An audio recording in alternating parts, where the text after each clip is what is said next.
Hey, beloved, I hope you're well. Hope everything is going really, really well for you. I am blessed, and I hope you're blessed. We're going to take a journey. I want to thank you for joining me on the Urban Apologetics channel. We have got some ground to cover tonight, and I think this is going to be special, different from some of the things that we've talked about so far. So I'm just very grateful that you're here and very grateful that you have an opportunity to learn. I have been gathering so much information that I think is so important. I'm just glad that you are willing to hang out with this knowledge junkie and get this information.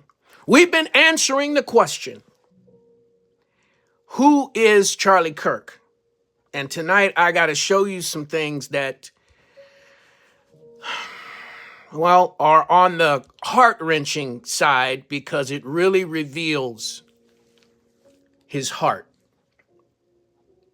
how he thinks, or how he thought. But as I always preface, I'm asking you that, when I post these, I make sure that, especially on YouTube, that it's not for the kiddies. So if there are any kids in the room, some of my slow talking right now is give them time to get out of the way so that you don't have to have some adult type conversations with them about this right now. As we have been doing, we're going to let Charlie Kirk speak for himself, right? I believe that power is threatened by harmony. My goal is harmony, but we're going to let him speak for himself, his own words. There's a couple of videos that are connected in here that I have in this session, and they're not long, but I need you to hear the whole of what's being said. And for me, maybe because I've listened to it so many times, it's difficult to hear what you're about to hear. That in someone's heart, there would be this much animosity toward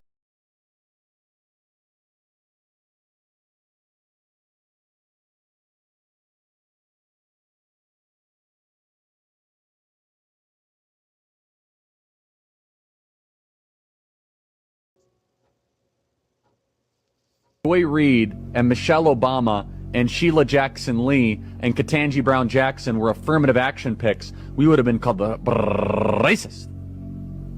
But now they're coming out and they're saying it for us. They're coming out and they're saying, I'm only here because of affirmative action. Yeah, we know. You do not have the brain processing power to otherwise be taken really seriously. You had to go steal a white person's slot to go be taken somewhat seriously. Play cut 52. But I rise today as a clear recipient of affirmative action, and particularly in higher education.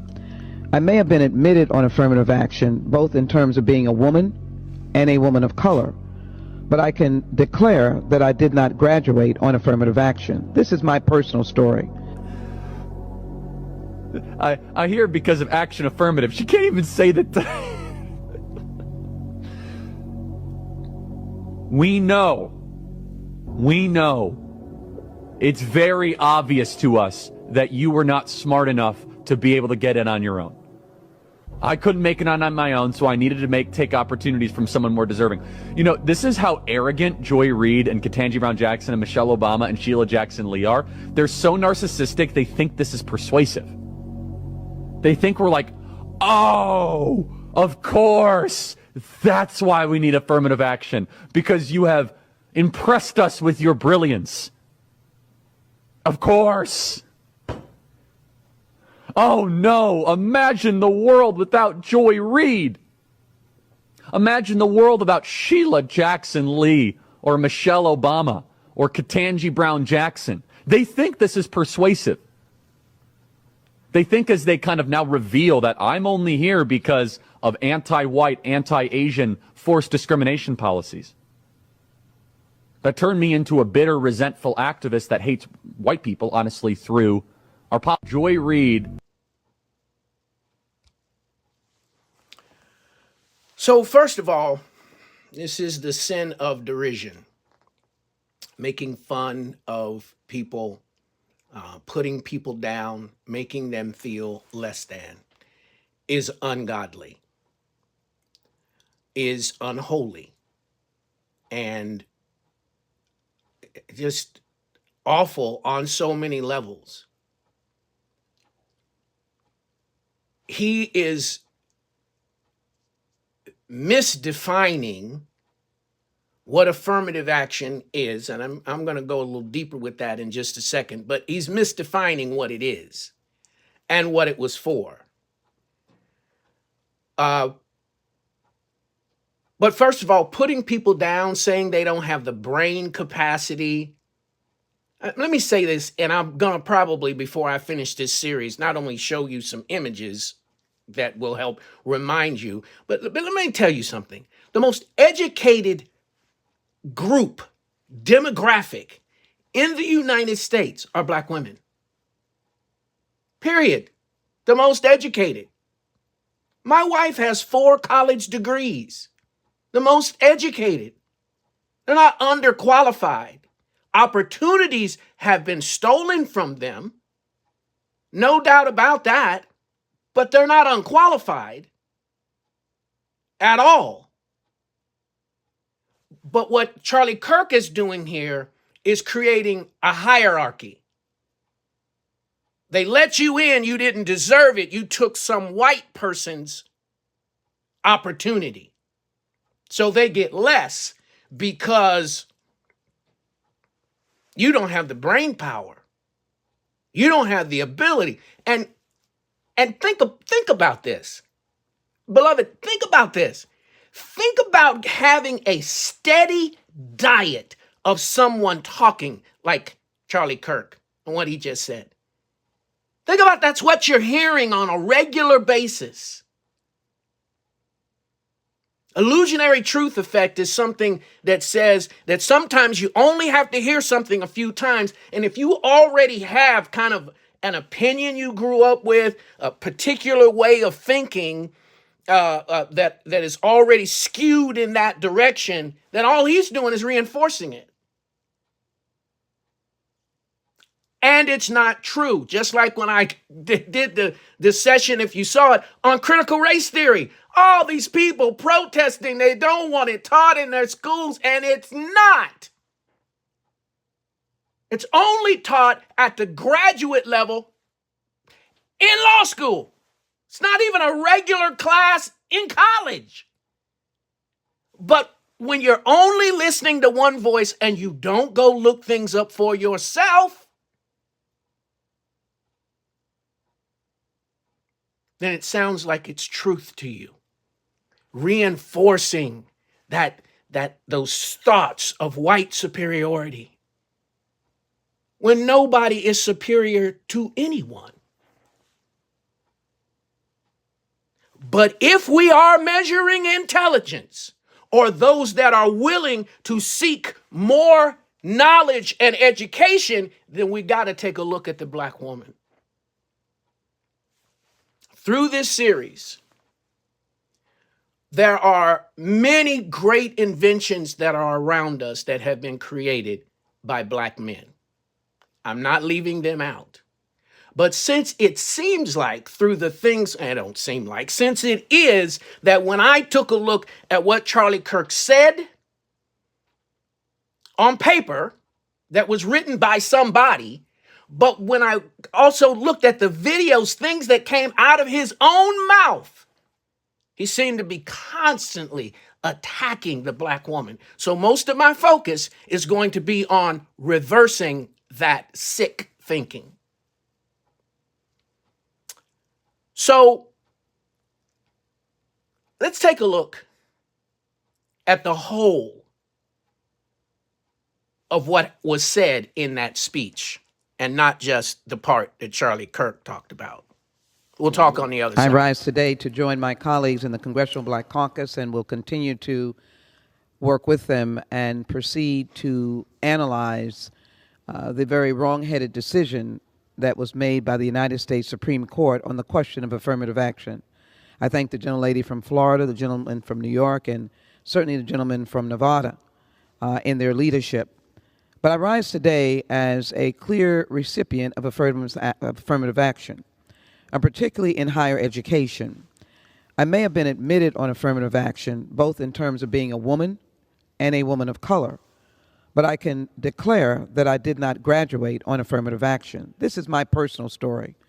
But as I read the Supreme Court opinion, led by Justice Roberts and a number of justices reading their opinion aloud, they really miscued and misdirected what affirmative action is.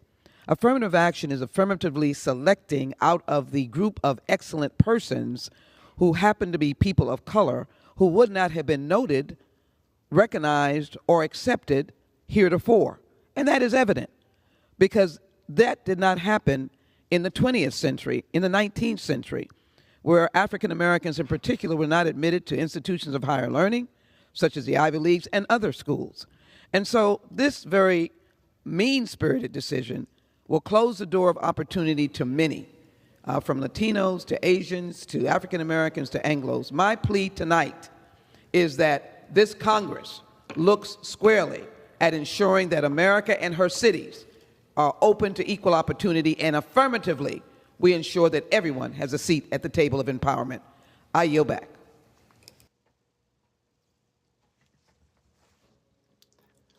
All right.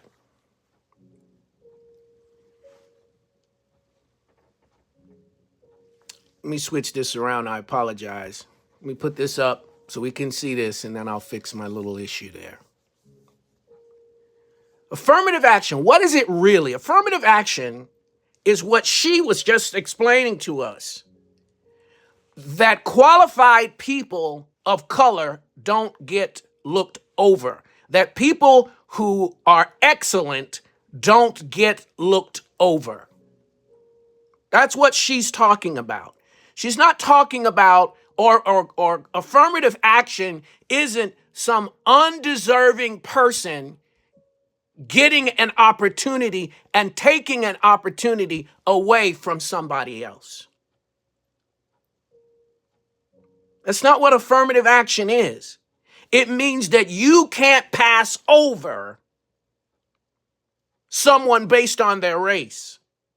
If they have good scores like other people, then they have the ability, should have the opportunity to go to school like everybody else. And not be looked over in any way. And as she said, that's what got me in the door, having the same opportunity based on my excellence as anybody else. However, I didn't graduate based on that. I graduated based on my ability. Listen, when you get into these schools, I'm a college professor. Do you understand? I teach college. You've got to do the work, or you go either on academic probation or they put you out. Just talk to a parent today. Not one of my students, but just talk to a parent today about an issue. Their child got put out based on the fact that he wasn't doing the work. It doesn't matter who you are. If you get in and you're not getting the work done, then they're not going to hold on to you. But we have people that are redefining what critical race theory is and making it something else, what affirmative action is and making it something else, taking DEI, diversity, equity, and inclusion, and making it about something that it's not. And listen, from where I sit, it baffles me because you can Google what it means. You don't have to take my word or anybody else's. You can Google what it really means. But here is something else that just completely blows me away. White women benefited the most from affirmative action. Not black folks, not black men, not black women, not Latinos. White women benefited the most. But it comes across when these guys like Charlie Kirk are or were talking, it comes across as if it was a black thing. But it was for everybody, right? Power is threatened by harmony.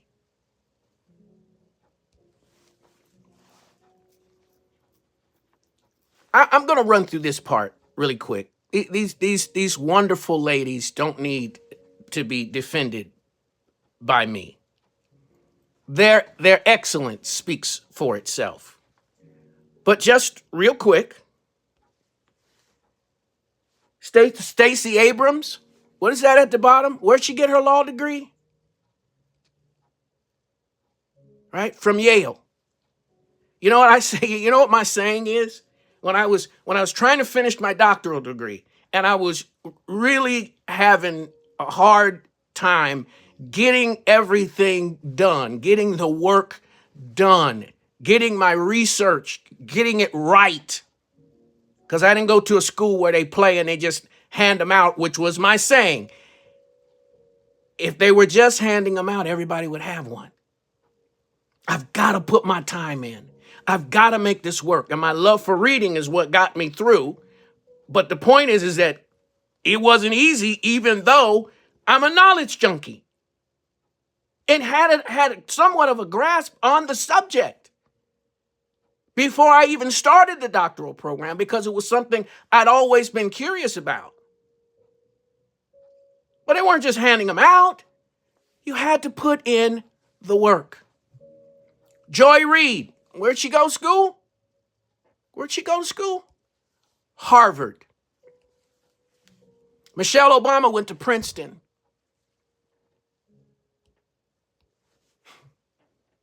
Ketanji Brown Jackson went to Harvard.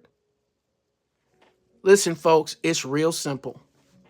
Control the narrative, you control the people.